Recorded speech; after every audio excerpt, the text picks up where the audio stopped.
Welcome to the Digital Brand Builder Podcast, where we bring you the best growth strategies from the world's experts to help build your business fast. And now, here's your host, Mark Fidelman. Hello, everyone. Welcome to the Digital Brand Builder Podcast. My name is Mark Fidelman. I'm your host today. Joining me is Tracy Lamourie, and we're going to talk about how any entrepreneur in any industry can get media attention. And that's one of the biggest things that I talk about is, yes, if you build it, you think people will come. They don't always come. Most of the time, they don't come. Well, how do you get them? How do you get them there? How do you get them to your website? How do you get them to call you? Well, you've got to make sure that you rise above the noise and they know that you even exist. So Tracy and I are going to talk about that today. And before we jump into things, Tracy, can you introduce yourself? Well, hello. Thank you, Mark. My name is Tracy Lamourie. I am the founder and managing director of Lamourie Media, newly incorporated. It was Lamourie PR for years, and now we've incorporated during COVID. And I'm also the author of an upcoming book called Get Repped, Build Your Brand with Effective Public and Media Relations. And I'm also the winner of the Women of Inspiration for Women in Media 2020. Excellent. Pleasure to have you. So let's just jump right into it because very hot topic, especially now. What do you mean by, if you're an entrepreneur, getting media attention? What does that even mean? So entrepreneurs often, obviously they think about marketing, they think about advertising. And I say we as entrepreneurs, we're trained, as entrepreneurs to think about advertising, to think about marketing. And that is the way our brains work. What is super important is to turn a switch in your brain and move from the advertorial to the editorial, which is thinking about your story, your brand story, also potentially topical current stories in the news that you can contribute to because of your expertise that would give you a platform. And that social proof that we talk about, well, the power of the media is very, very strong. And everybody, they used to use as seen on TV, in ads for a reason. And though today's audiences are much more sophisticated when it comes to their understanding of advertising, when it comes to media, someone putting a camera in your face and a microphone in your face and interviewing you as an expert in your field, that's where we hear the term thought leader coming into play. Right. That's more and more important these days, no matter how good you are at what you do. If you're not talking about it, on podcasts, in mainstream media, and on stages, then you are falling behind and you are losing customers, whether you're aware of it or not. Most people think of PR as just talking to reporters and getting up, either getting written up in a magazine or a newspaper, or I think more and more people think of PR as online PR with a well-known publication, maybe a tier 1, a tier 2. Is that what your focus is on, or is it across the board? All of it, literally anything. When I say, to me, I when I serve a client, it's the full gamut of their public image, all avenues of potential reaching the public. And certainly mainstream media is my number one. That's what I started on, which is radio, television, newspapers. And that's still, huge for a lot of people. And then I'm educating a lot of people too now. The younger people know, the older people aren't aware that what you're saying, the online media, a lot of the, the Huffington Posts and podcasts of the level of yours, high profile podcasts with quality content that is media today is also, can be even more advantageous than being your local television or radio, though all of us older people still think, TV, which I, put people on all the time. But great example of that is Jimmy Dennis. I was interviewed in Rolling Stone about the case of Jimmy Dennis, the guy I first learned to write a press release about, which was a wrongfully convicted guy, innocent guy on death row. We wrote a press release 20 years ago and he was released and all that. But what was I just saying? Oh shoot, I lost my train of thought. It was really important. Well, you're talking about how you use podcasts and TV. A lot of people are thinking TV is the way to go. Oh, right. Sorry, Rolling Stone. I was using the example of Rolling Stone. The song on the cover of the Rolling Stone, right? Yeah. He didn't make the cover, but we were in the magazine, and we had asked him, was it going to be in the print magazine? Because I want to buy 5 copies for my mother, like the song says. And they said, well, it's actually not going to be in the print magazine, but that's not bad news. If it was in the print magazine, you'd be looking at 700,000 eyes. I don't remember the exact. Don't quote me exactly on the numbers, but it was something like you'd be looking at 700 or 800,000 views. Online, you're looking at 7 to 9 million. So people, there's a huge shift right now in the reality that what we used to think that online media was some kind of new concept was not really media.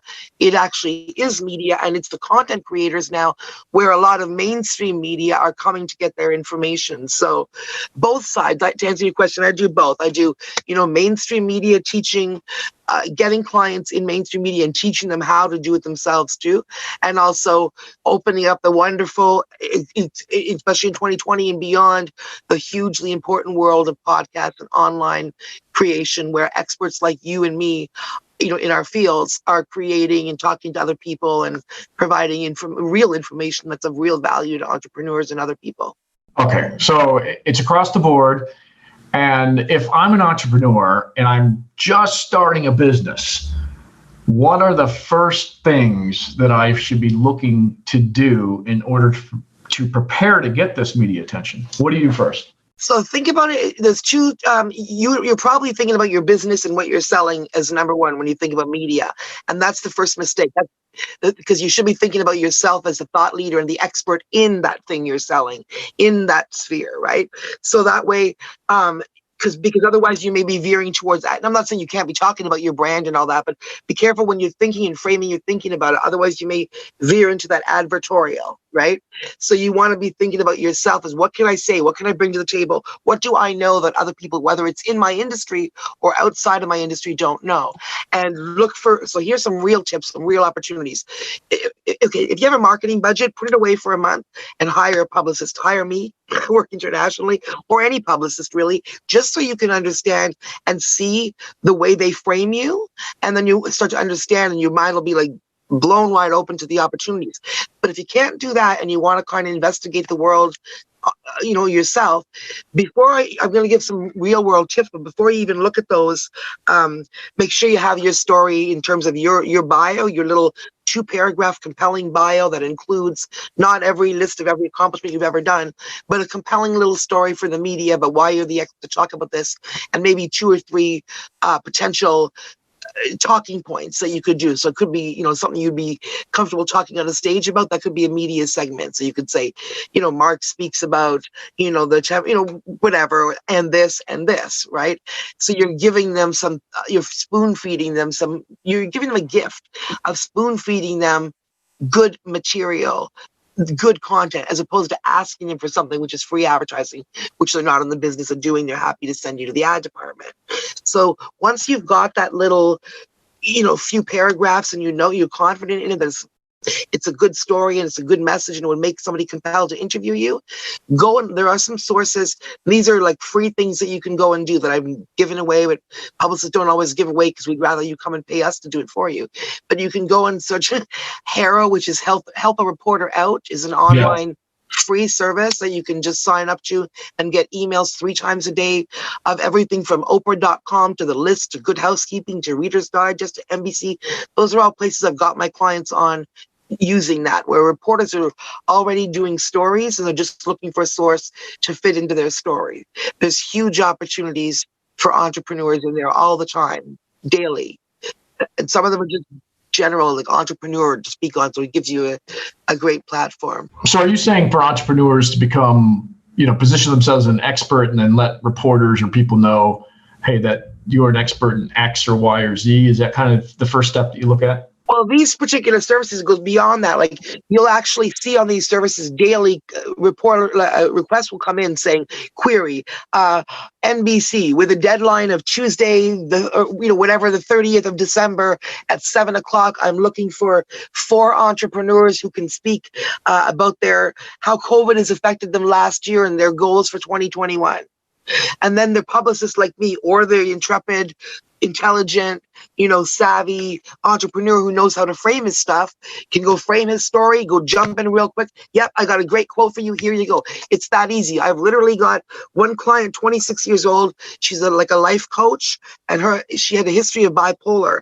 Her idea was if she shared her personal story in the media, maybe people would see that she'd been through and dealt with stuff and wasn't just talking, and they would come and choose her over her competitors. So she hired me. I gave her the lowest rate because she's 26 years old, didn't have a lot of resources, zero media. Literally the next day, through Harrow, helped a reporter out. Just by the luck of the draw, I saw Good Housekeeping, 150-year-old iconic American magazine, was looking for women between 25 and 40, willing to share their story of bipolar. Bam. So I asked her, give me your quote on it, Clizver. She gave me, 2 or 3 paragraphs saying what she would say if they interviewed her. I sent it to the reporter. The next morning, the reporter interviewed her. Not only did we get her in Good Housekeeping, which is epic for your very first media hit, but in the print issue of Good Housekeeping, which is a magazine that you see, the grocery store checkout. So her career has been created out of that one opportunity. Since then, she's had, I don't know how many podcasts and TV appearances and print appearances because she was recognized in that article and said, I'm not my mental illness. And now she's called a mental health champion. So that's just one example, one little media thing, and how that can literally change your whole brand. And it was free, other than hiring a publicist to find it. Those aren't things you can pay for. Right. I mean, that's a very good example of, if somebody took advantage of an opportunity and one article just kind of launched them.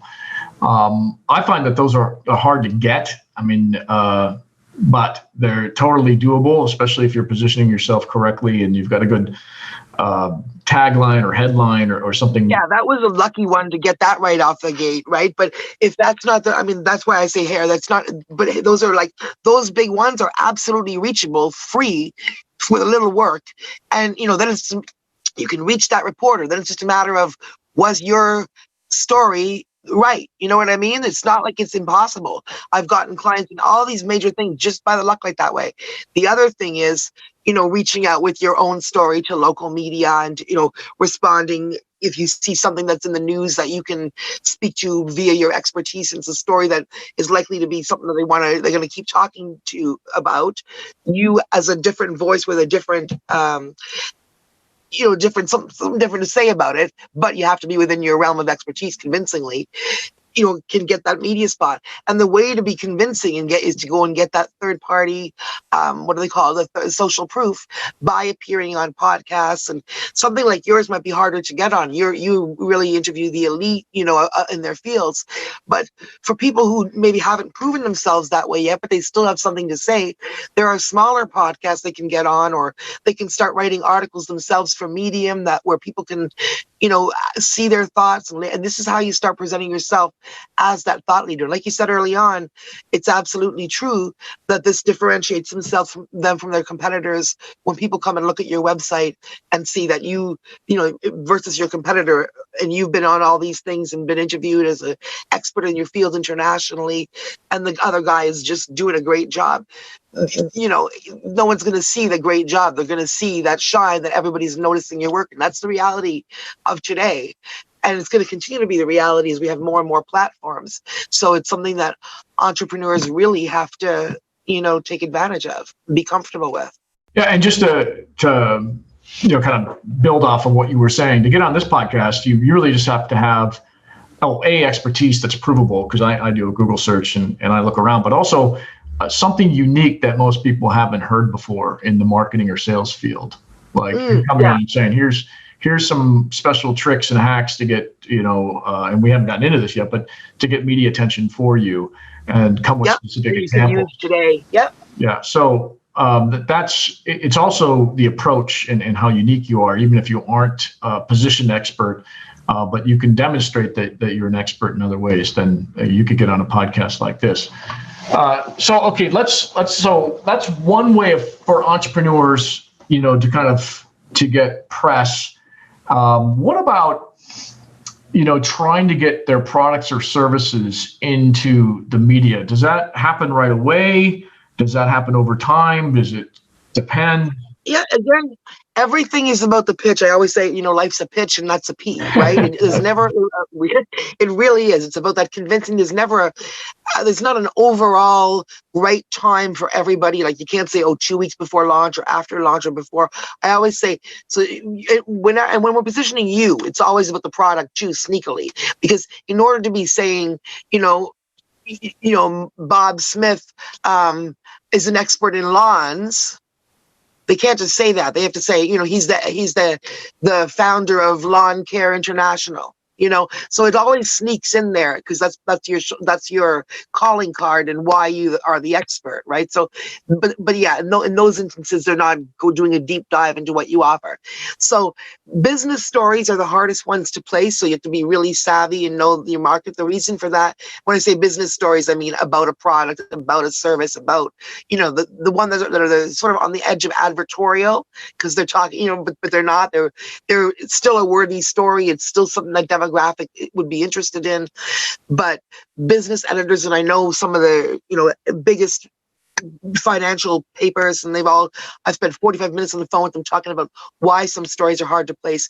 And they've shared with me that they themselves, in one case, he was like, Tracy, I literally have, no lie, 12 stories I personally really want to place, meaning the editor, that I have to wait for a position because the business paper had gone in his case from 12 pages to 3 pages, of which 1 page was devoted to whoever was doing the ads.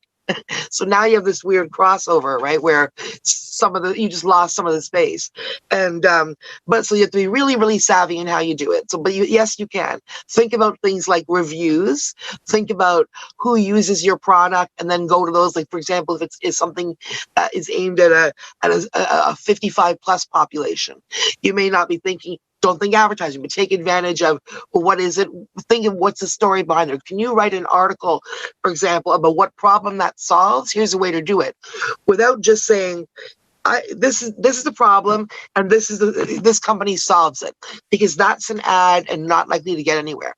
But if you can change that around and give them, say, an op-ed piece, which is an opinion piece of the paper, or a royalty-free article that they can use with you as the expert, as the author, and then don't make it a whole ad for your company.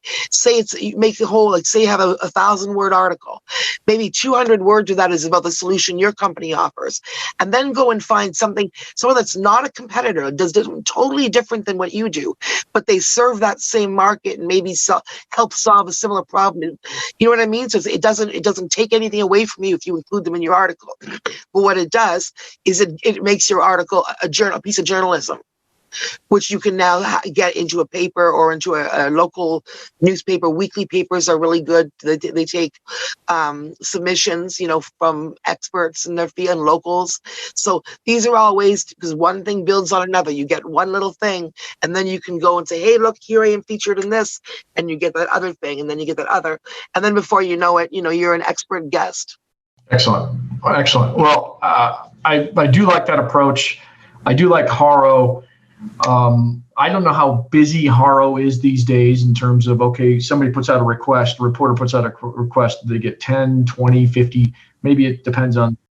It depends, because I use it every day and I use it across industries for different clients. And it really depends. I mean, sometimes, and it doesn't, like, I think it's just a matter of, like anything, it's always a pitch. The key is to be quick, because they're not going to, no matter how great your story, your pitch, your quote is, if they've already written their article and they're on time limits, is why they're using it, they're not going to go back and rewrite their article to include you. It's not, they don't care, right? It's a matter of getting it quick and getting it to that, they use it in 2 ways. One, they want a quick quote that they can actually just insert in their article, because that's literally what they're doing. Like, a lot of them are just, I don't want to say lazy, but it's boom, boom, boom. And then in other ones, they're just trying to get, a quick angle to decide who they're going to interview. So definitely you can't use Haro and expect to get a hit every time. And you shouldn't spend like hours and hours and hours writing your pitches. But absolutely, if you have that pitch, why you're a good expert, and if you're appropriately answering them, it's for sure worth it. I get lots of hits from it. I won't, not obviously get more ignored than hits, but that's like anything. If you make 100 telemarketing calls, if you get 3 clients out of it, you're laughing right in the end. So or whatever the numbers are. It's always more, whatever, more no's than yeses. But it's the yeses are things, like I said, I got my clients in Reader's Digest twice this year, and Oprah.com, and The List, and NBC, and Good Housekeeping, huge, their career building things. So there are little things in there as well, but you got to know which ones are which. And yeah, so yeah, it's worth it, absolutely. But again, it's not worth it if your pitch isn't right, then you're going to be spending a lot of time not doing it. So this is where getting a publicist for a month really can help you, even if you just hire them for that month. And then after that, you've got your pitches, you've been framed that way, your story, I don't know if you know who Ryan Holiday is. He wrote a book called Trust Me, I'm Lying. Have you heard of him? I don't think so. Okay. So, if you read his book, he's got all sorts of media hacks, but he goes to extremes. So he'll talk about, putting up a fake billboard, criticizing your company or something like that, and then contacting bloggers in the local media to write a big story about it. And then from there, the bigger news media picks it up and all of a sudden becomes a national sensation. But he plants these seeds, with smaller bloggers and smaller podcaster, and then the national media picks it up. Do you have any hacks like that makes sense for entrepreneurs to do, or do you generally avoid that type of media manipulation? Yeah, I normally like to come from a more genuine and authentic place, though. There's always, like some savvy understanding of how things work can sometimes be good, So I would look at it. Generally, I like to come from a more authentic place. Yeah. But you have to be strategic as well. So I don't have any blanket tips like that I would say, oh, do this or do that, because that would feel like not genuine. But in a different, situation by situation, sometimes you've got to, be strategic. So, but overall, I think that can really blow up in your face and become black PR if you do it wrong, or if people find out about it. And they feel fooled. So, I think coming from a genuine place is always better. And that's in real life as well. I always say on podcasts too, in this world with all these forums and all these, we're all cameras on, all of us all the time, even if it's not literal cameras, just with social media. If you're pretending to be somebody that you're not for business or for whatever other reason, you're going to be found out. You're not going to be able to be consistent. Somewhere you're going to make a post that's going to find you out that, that you're not who you say you are. So brands, people, overall, I think it's better. I don't advise using trickery. I think that we all have a powerful story, and there's ways to get into the public mind the right way. Okay. So then how does someone go about finding the right reporters or bloggers or podcasters? Is there a special trick to that? It's all research. And again, this is where, I'm not pushing hiring publicists, because I started this, I didn't learn in school. I learned to do all this by myself. So certainly somebody else with the same passion, time, and, strategic mind can learn to do it on their own as well. But what it really comes down to is you have to know, it's less important to know every reporter than it is to really have your story down. And when you have your story down and you understand all those different ways to get into the media period, like the topical press release where I mentioned where you hear something in the media where normally you'd turn to a friend or coworker and say, oh, what we think about that based on your expertise. Well, in this case, you make a press release out about it and you try to get into that general conversation. I think a lot of entrepreneurs are trying to figure out, okay, I know I need media attention. I've got a good pitch, and I just need to find out who to start with or who to go to. Yeah, so that's just, Google. There's Google. Number one, your local is always good, because your local may just report on you because you are a local person doing whatever. So that's where your local television station, your local, especially if there's cable TV, where their mandate is to give local people voices. Your local weekly that I mentioned, where they, you can, their mandate again is to take local voices and articles and stuff. But beyond that, go to Google. I do this with every new client. I have lists of media right across North America. They're direct emails and everything. Yet, even though I have those, before I even get into all those, at the beginning of every project, because every project is different, every client has a different story and a potential different demographic, and so with every story, every client, first thing I do is go to Google and look to see who has written about the things they talk about or the things that, recently. And then find those reporters, those specific reporters who have written recently in that realm on Twitter, on whatever, find them on Twitter, because often on Twitter, not so much with CNN and reporters like that, but a lot of big ones like Time, Washington Post, all kinds of stuff, you'll find their email addresses on Twitter and they're open to pitches. So you can target particular reporters literally by just researching who has written what, where, and then contacting them. And one big tip is never, ever, ever do a bulk email with reporters. They hate that, and you'll burn more bridges than you'll ever build. Like, do not do that.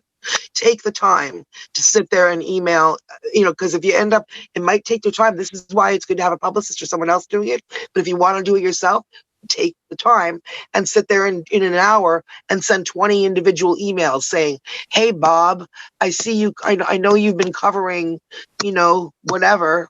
I think this is something you'll be interested in, because you may think, oh, that takes a lot of time to send individual emails.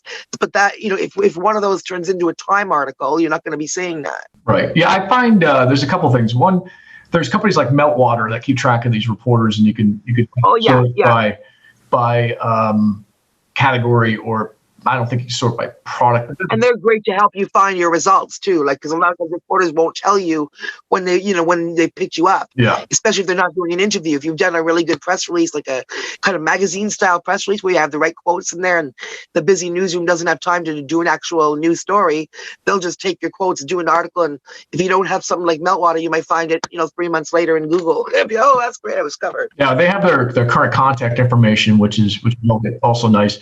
One of the tricks that we've done in the past is we'll go and look at who's covered our competitors or products that are in the same category. And then we go to Twitter, and then we start stalking them and commenting on all their stuff. And we start to build a relationship with them on Twitter. Yeah, it's literally searching and just spending that research time to see who's talking in that world, right? Mm-hmm.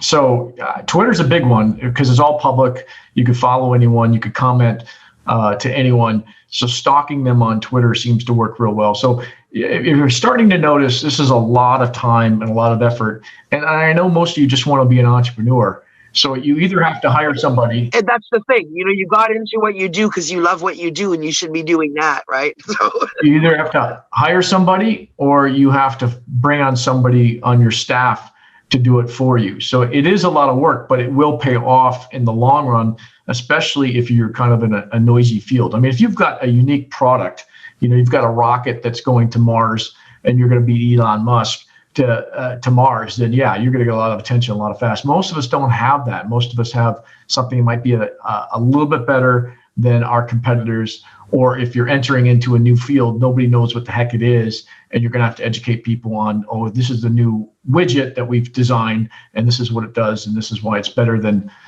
everything else that's out there that might not be a true competitor, but it accomplishes the same job nonetheless. Yeah. So let's move to getting attention, getting press.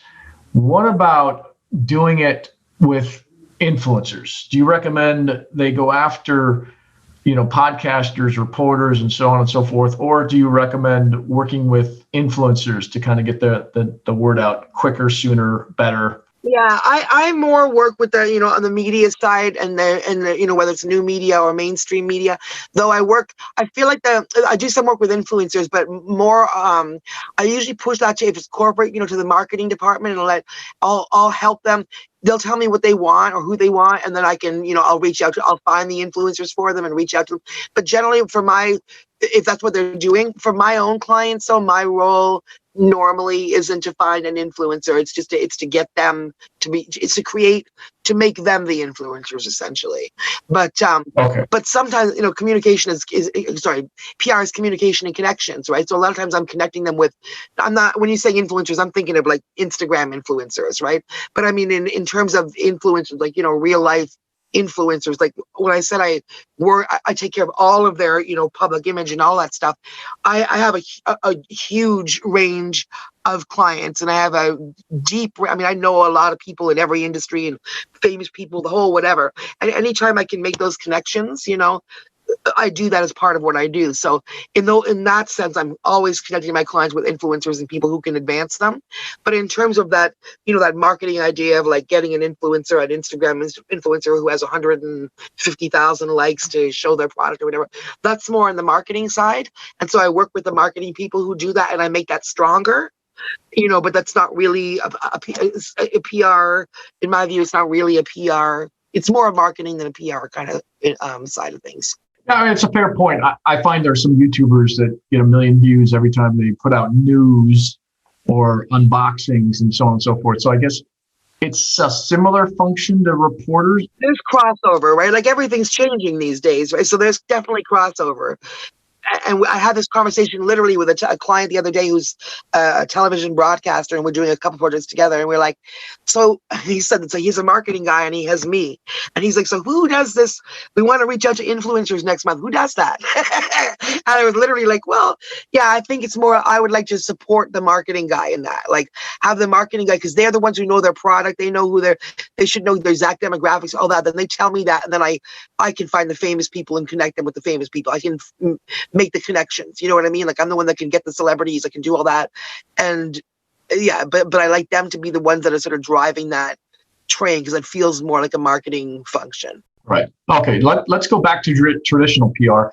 Do you feel like getting PR is more of a function of numbers, reaching out to a number of targeted reporters or bloggers or what have you, or is it more of a function of quality, like focusing on 10 that you really want media attention from and doing everything you can on Twitter, email, what have you, to get those 10 to kind of write about you? What is your kind of thoughts, quantity or quality?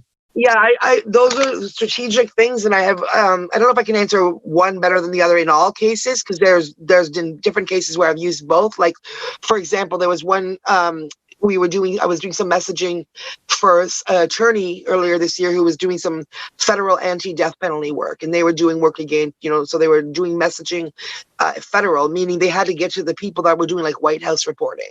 So it wasn't really valuable to be doing widespread, sending to 100 different reporters, even if they were at New York Times or whatever, because we specifically wanted, there's only like 20 White House reporters, the ones who are actually in the White House, that can ask the president questions. So that was our target for that. So in those cases, and that's an extreme example, but not really. That's just one example of when you have a small group of really targeted reporters who you want their attention because of, who they are in the industry, or the fact that they can, their stuff gets see. So I have one reporter friend, or she's actually an anchor at one of the major national news stations here, and I've known her for years. When she had a radio show, I'd pitch her, and she would take almost all, a lot of my things.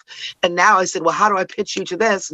And it's like they want exclusive. So if you pitch, she wants something that's a local story, but has a potential to go national, and she wants to know about it first. So for her, if I'm going to tell 20 other reporters, don't even bother telling her. Yeah. So that's the way it is so it depends on the scope of the story.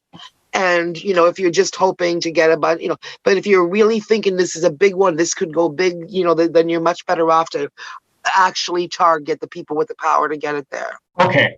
Let's end on one of my favorite topics, and that is how do you get like TV attention, like on the news or into some big show, morning show, what have you? How is that done? How do people get that? That is literally the same as anything else. I've had clients on major morning shows. I've had clients on, MSNBC. I've been on CNN. We've been on, so there's literally no different than anything else. And people shouldn't be intimidated.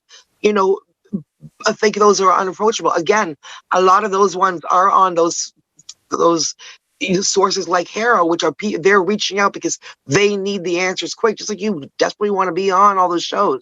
Sometimes they need a really good source. If you are actually a good source, pitch yourself, and don't be afraid to. But beyond that, morning shows are a different beast. I've gotten a lot of clients on them, but everyone wants to be on those, and I don't pitch everybody to those because they're very specific. So you really have to understand what the shows are like, what kind of topics they cover before you think that automatically you're going to go there. Like, watch the news, and if you want to be in the news, this is where the editorial versus advertorial and educating entrepreneurs often comes in. They all want to be on, the nightly news. And you're like, well, did you watch the news? How often do you see what you're proposing? There's nothing like that on the news. They don't cover that in 22 minutes, So you have to really understand, what value you can bring. Always be thinking of what value you can bring instead of what you can get. So that's where, again, that editorial versus entrepreneur versus advertorial is everything. Because entrepreneur, we're always thinking, how can we get our business in? How can I get attention?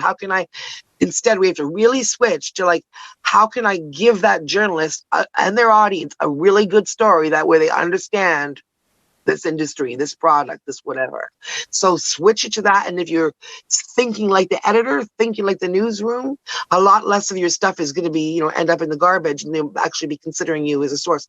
And when you are reaching out, number one, think about how, you get 100 emails. Well, they get 1,000. You don't open your 100. They definitely don't open their 1,000.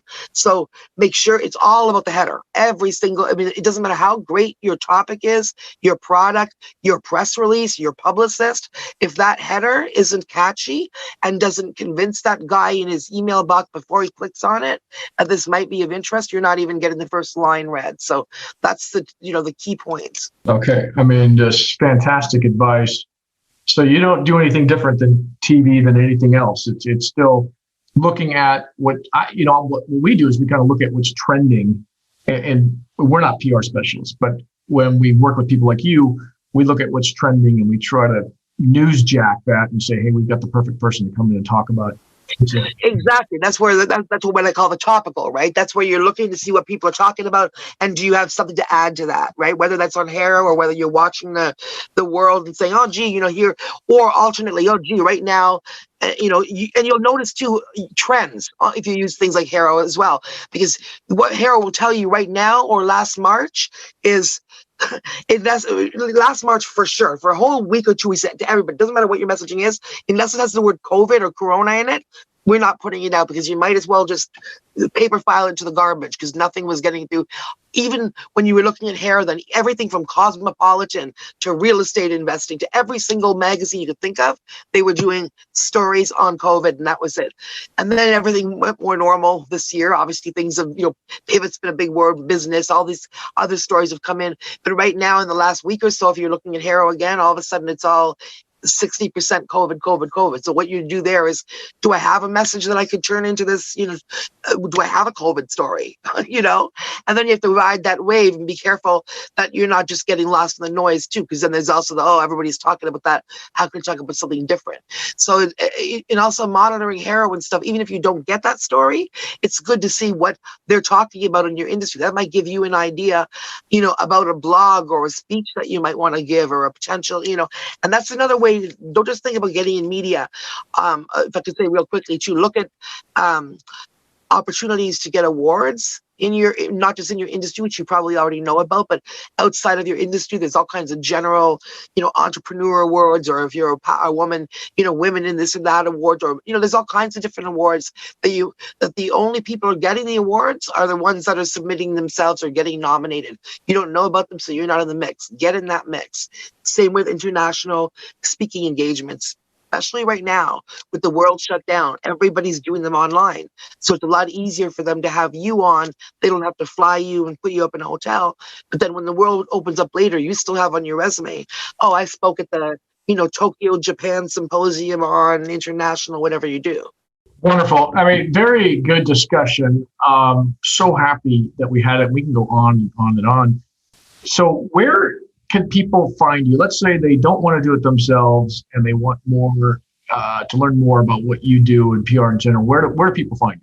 Yeah, they can find me at lamouriemedia.com. That's LAMOURIE media.com. Or on Instagram at Tracy Lamourie PR Media, or on Facebook where I pretty much live, Tracy Lamourie. And I'm happy. I'm completely approachable. You can email me lamouriepr@gmail.com, and we can set up a 15-minute or half an hour consult. I know it's new to a lot of entrepreneurs, so I'm happy to talk about how, it can help your specific business. And or if you just, want to know more about PR and look for someone local, but it's an international world, and I have clients all around the world. So I'm happy to talk to any of your listeners, and I hope I do. Excellent. Good. All right. With that, Tracy, we're going to wrap things up. And I got an idea for another episode in the next couple of months that we could do that's really focused on some PR activities. So we're going to have to reconnect and do it in Excellent. 3 months. Sounds good. All right. Thank you so much. Pleasure to have you. Okay, bye, friends.